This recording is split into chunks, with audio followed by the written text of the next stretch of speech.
In today's live stream, we're going to start by talking about the dollar, my analysis, and what I'm looking forward to seeing in the marketplace. So I'm going to start with going to the monthly time frame.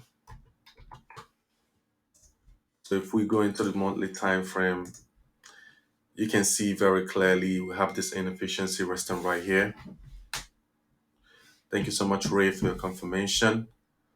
So we have this inefficiency resting right here.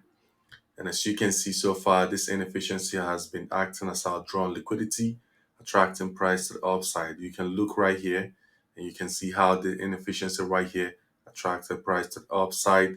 So now when we come into this inefficiency, we're going to be expecting one of two things to happen. One is if we are bullish, we'll be expecting for price to rally into this inefficiency, potentially using it as support and continuing higher.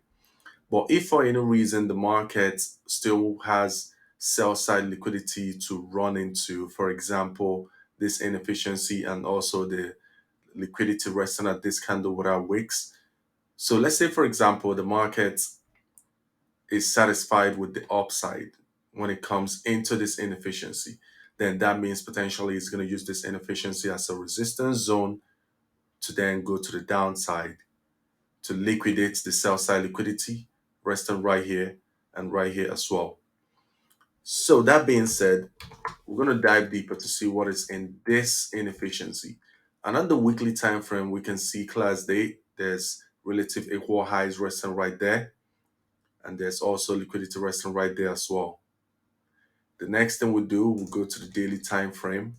And on the daily time frame, you can see our swing points. This is the previous high, a lower low, a lower high, and a lower low, and a lower high, and a lower low. Now, what is resting above these highs is liquidity, institutional liquidity. When I talk about liquidity, I'm not talking about retail traders like me and you. I'm not talking about that when I talk about liquidity. Now, when I talk about liquidity, I'm talking about the institutional liquidity because the algorithm is not trying to run us, the retail traders, as liquidity. The algorithm is trying to run institutional traders, institutional companies, hedge funds, banks. These are the kind of liquidity that price is hunting for, billions of dollars. And the institutions, they don't trade like how we trade when we basically place a trade and we're using about 5 pip stop loss, 10 pip stop losses. The institutions, they don't do that. They don't use all that kind of small stop losses on their trades. Their trades, they give it a lot of room. For example, the institutions have been on a sell right here. They've been on a sell right here. Where will their stop loss be? Their stop loss is going to be above this high. And the reason for that is because they are still anticipating for dollar to keep going to the downside to potentially run this sell side liquidity. So this is where their stop loss is going to be. All the institutions that got into sell positions from here, the moment they saw this shift in market structure and then this shift in market structure, their stop losses are going to be here. The moment price created this lower high and the lower low, the stop losses are going to be here. The moment price created this lower high and the lower low, the stop losses are going to be here. And that is the reason why we've been seeing this up move, because price is hunting for institutional liquidity. Now, once this institutional liquidity gets taken, nobody knows what the market is going to do, whether it's going to keep going up or whether it's going to keep going down.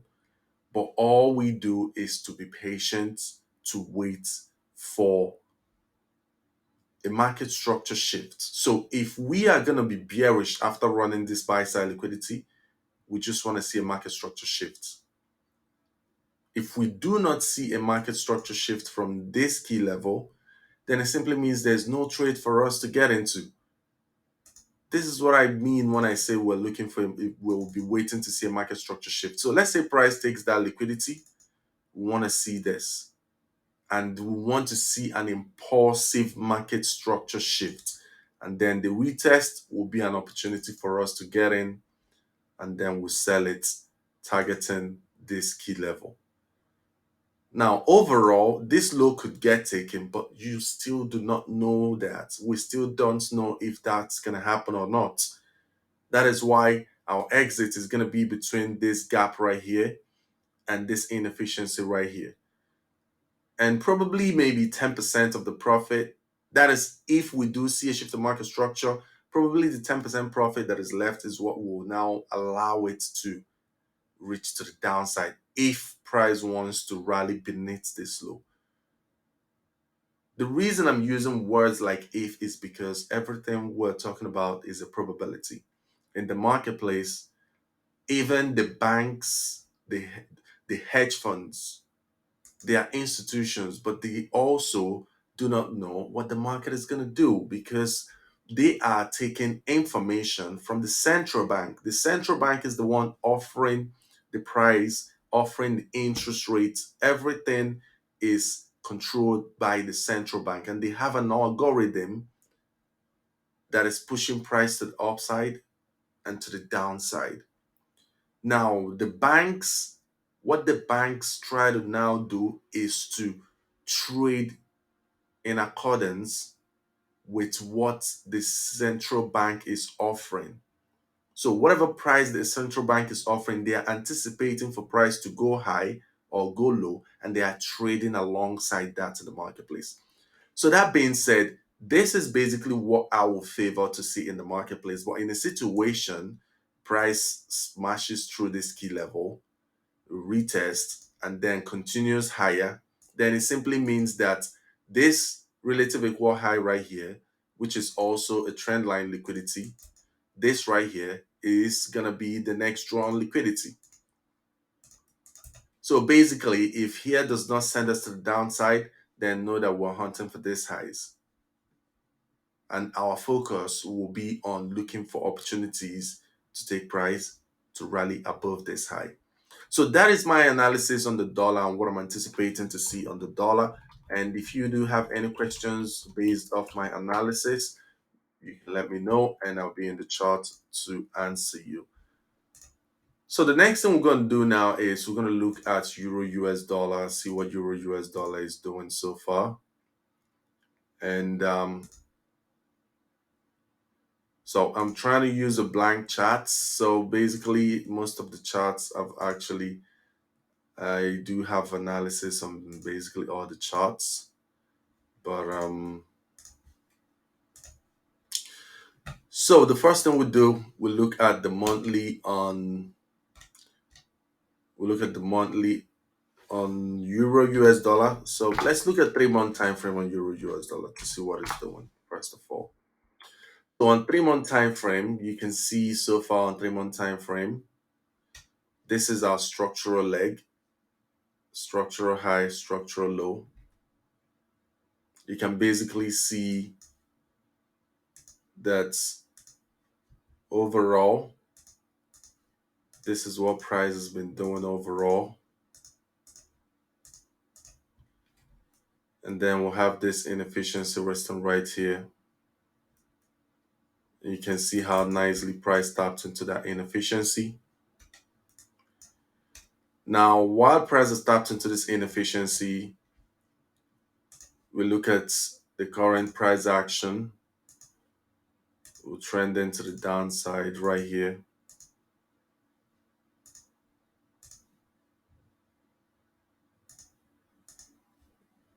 So this high didn't create the so this was the high that created a low. This high didn't create a lower low.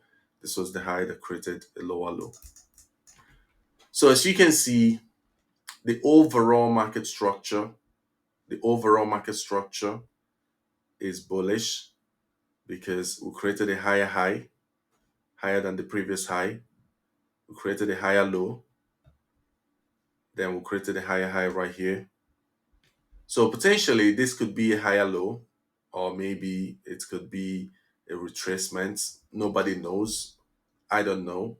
Even the hedge funds, they don't know. But what we're working with is what we see in the marketplace, right? Now, what we do now is this is the current price action.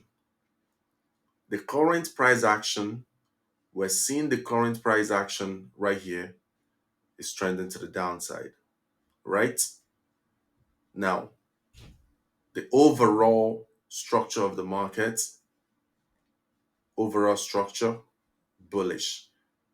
I can write down my chart so you don't forget anything I'm saying.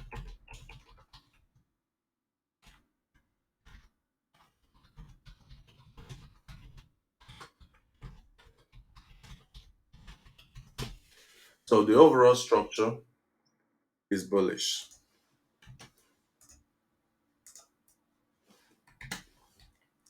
Now we'll go to we'll look at 2 month time frame. Now on the 2 month time frame, as you can see on 2 month time frame, the trend is consistently going to the downside, lower high, lower low. Then this is our lower high, created a lower low, and this is our lower high, created a lower low. We look at the monthly time frame, lower high, lower low, lower high, a lower low. Now, until this high gets taken, as long as we don't take this high, the overall trend on the monthly remains.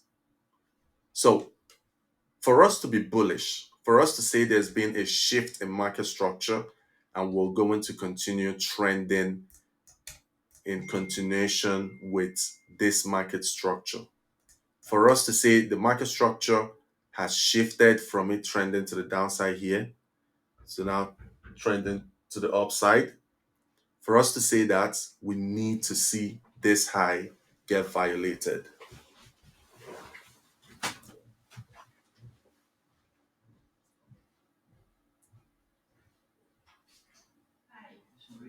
Get in. Thank you. It's 1016Y. Yeah, I did it, but it wouldn't get in. I tried that number. Thank you.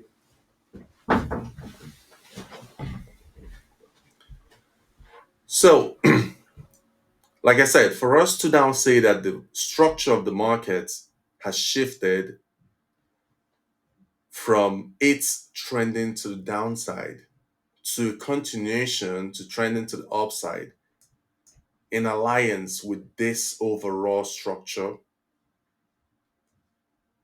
what we would like to see is price rallying above this high. Breaking above the high, that is all we would like to see. And if we don't see that, our focus is going to be on price coming into any key level, coming into a key level, and then dropping. So until we see that break above a previous swing high, our structure will keep being to the downside. Does that make sense? So I'm trying to explain this in the most plain way as possible because it's very essential to understand this. Because in as much as the overall structure right here is showing us bullish, if we don't see a break within this range, if we don't see a break like this, if we don't see this like this, then it means that price could still potentially continue to the downside. So if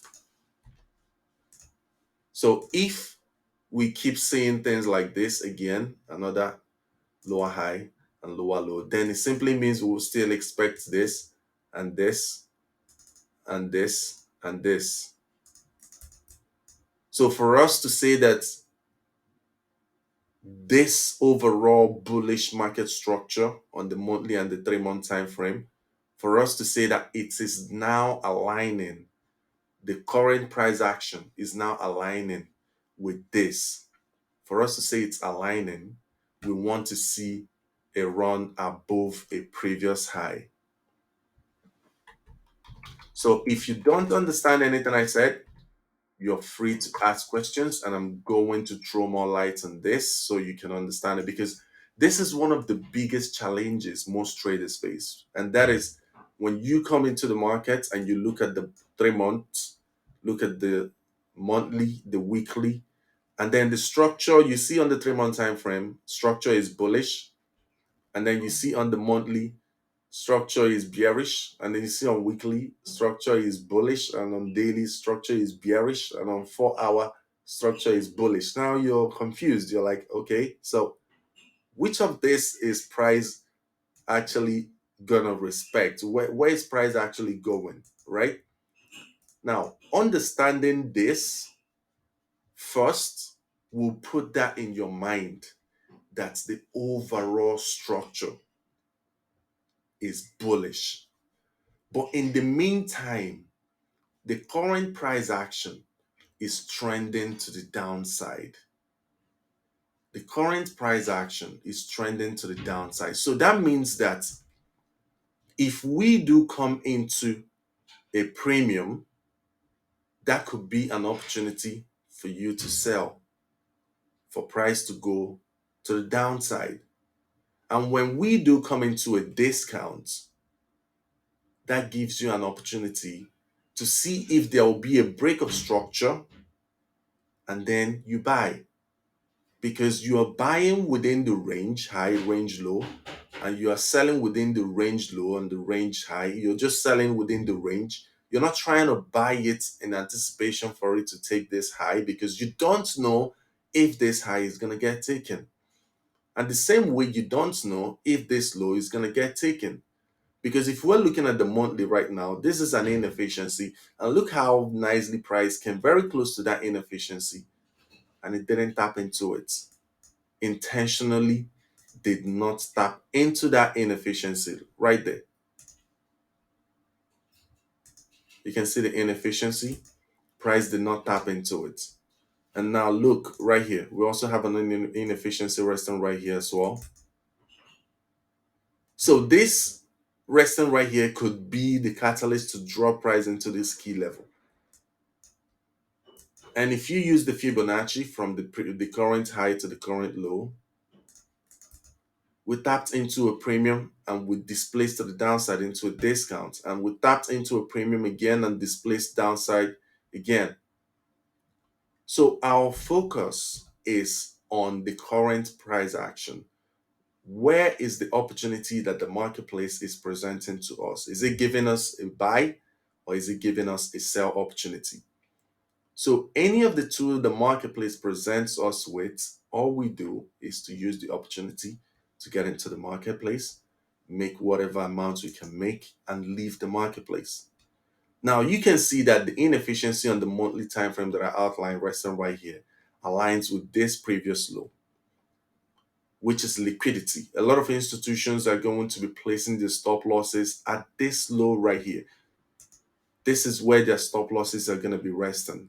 And I've seen a lot of traders that do also monitor what they're looking at in the marketplace. And so many of them have their stop losses right here. And they're anticipating to buy from this key level, because this is their demand zone, which is also some other traders. This is also their order blocks.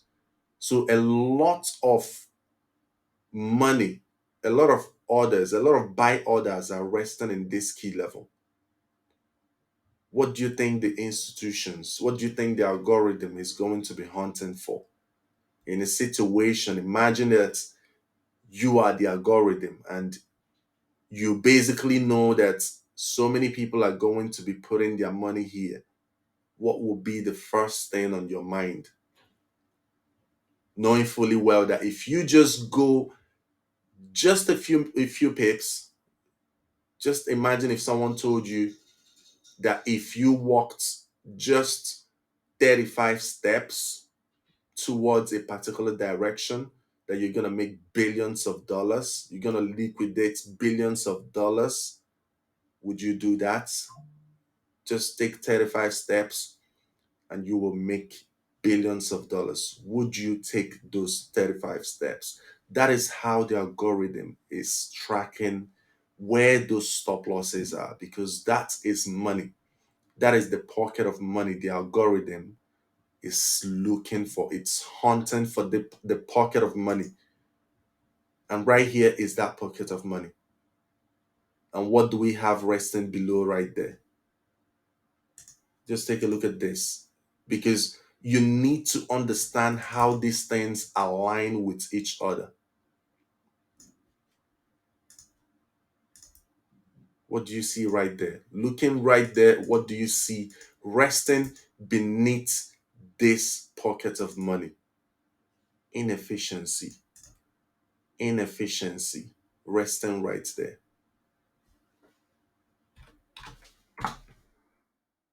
Inefficiency resting right there.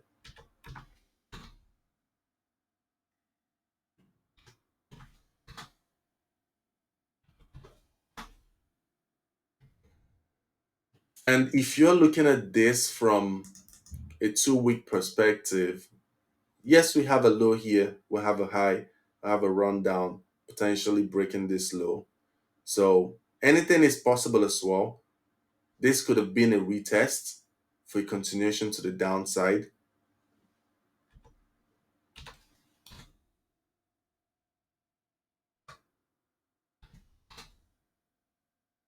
Now let's see 2 months.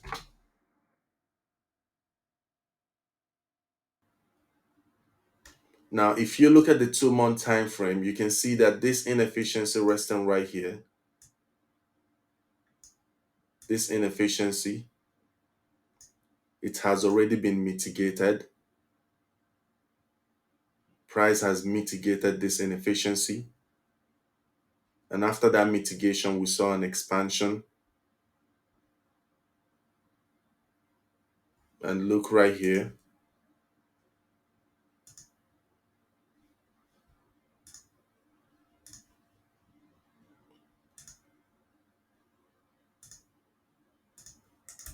We still have these inefficiencies resting at the upside. So eventually, anything can actually happen in the marketplace. This was the last push into that inefficiency before an expansion. So let's say we're looking for buys, right? What do we want to see? We want to see 1, 2, 3. We want to see a daily break of structure, swing high break of structure. Let's look for a swing high break. So this is a potential swing high. So if this key level, this inefficiency resting right here on the 2 month time frame, if it's a valid key level, the low hanging fruit is going to be the 2 month swing high. If this inefficiency is a valid key level to send us to the upside, the low hanging fruit is going to be a daily swing high. Where's the daily swing high? Right here is the daily swing high. This is the daily swing low. So if that 2 month inefficiency is a valid key level to send price to the upside,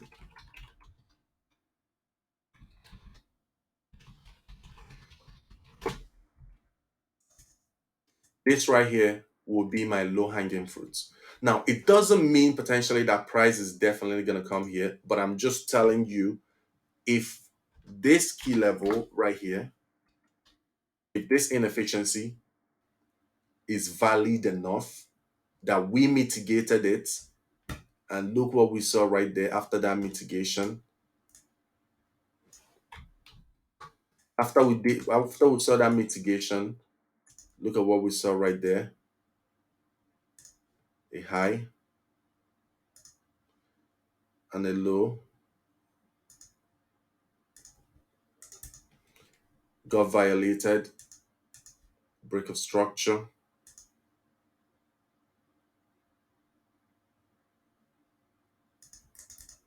You can see right here, there was a break of structure.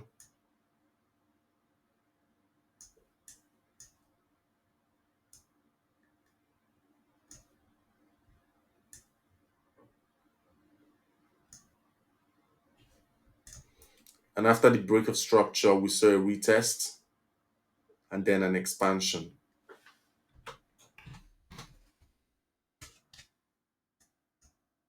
So you can see right here, this was the candle. If we are to see a rejection of this key level, the midpoint of this candle,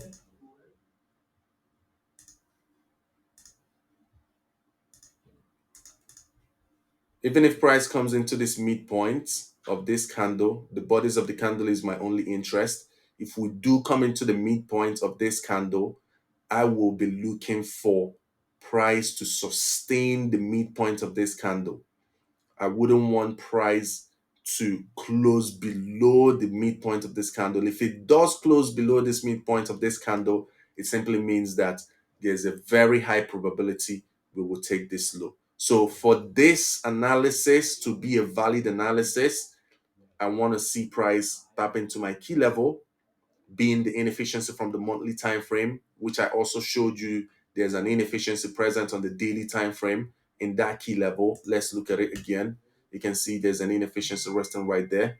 So if we tap into that key level and then I see that price taps into that key level and show me a significant expansion instantly, breaking significant structures from the 15 minutes, 30 minutes to 1 hour time frame structures, I will potentially be looking for buys. And this is the kind of buy that you get into, and every single person would think you're insane because no one is going to be looking for buys once that low gets taken. And this is the kind of buy that you get into that potentially could run this high because we still have our drawn liquidity resting right here. And if we go to the monthly time frame, this is liquidity. There are institutions that have placed their stop losses above this high right here because this was the last impulse, took liquidity, dropped down, breaking structure. Their stop losses are going to be right here. So once the algorithm liquidates people that are here, this will be the next hunt. So, but before this becomes a valid trade, we need to see price come into this key level. First thing first, come into this key level. With next thing, we need to see a displaced, an expansion to the upside. And after the expansion, a retest, which will present us with an opportunity to get into the marketplace, and then an expansion.